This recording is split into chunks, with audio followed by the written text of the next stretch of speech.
California and the Bay Area, as you well know, are rich in history. And thanks to a band of merry men, some of it will not be lost. They are preserving state history and having a lot of fun doing it. Here's tonight's Assignment 7 report. You can thank this group of men for keeping obscure Western history alive. They are E Clampus Vitus, a fraternal organization which can trace its roots back to the gold rush. Each year, the Clampers, as they are called, seek out interesting local lore and commemorate the spirit of the West. Certain things that have happened in the past that are not well known. Without the Clampers, you might not know about San Mateo County's last stagecoach robbery, just off Crystal Springs Road near Hillsborough. The robber got away with just over $4.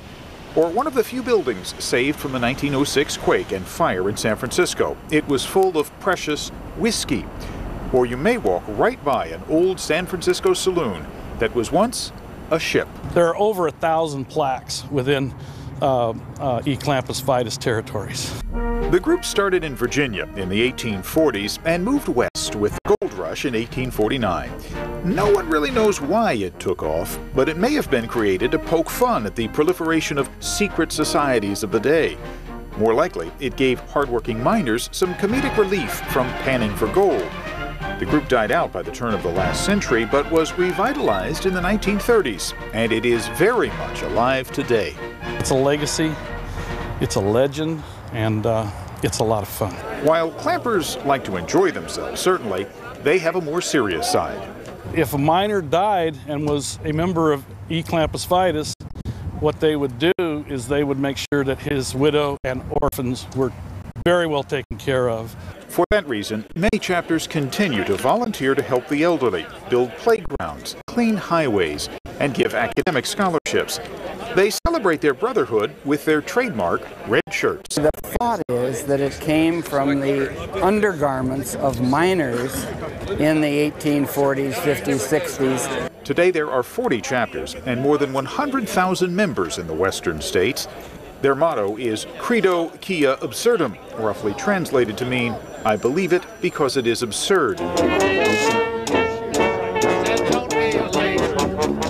And every January, the Clampers kick off the year in Colma with an equally absurd celebration.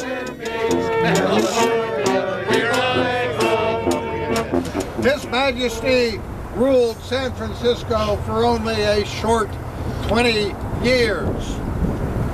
In that time, people said he was nuts. Hundreds gather at the grave of Joshua Norton, a gold rush era businessman who lost everything. He declared himself Emperor of California and Protector of Mexico and was embraced by the citizens of San Francisco for decades. He died in 1880. Emperor Norton, of course, was a Clamper even after his death. We'd definitely have honored him for all this period of time. Clampers from around the state then come together to celebrate at a nearby tavern. Their membership is made up of all walks of life, from plumbers to PhDs. We're all brothers of equal indignity. We all have a bent on history. We love history, but we parlay that with a fair amount of shenanigans. Young and old alike, the Clampers carry on their ancient tradition. Why, you might ask? Why not? I think that would be a finer question to answer.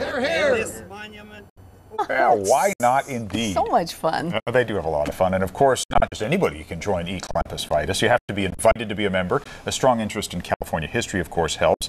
What does E Clampus Vitus mean, a lot of people will ask. It turns out it is not Latin.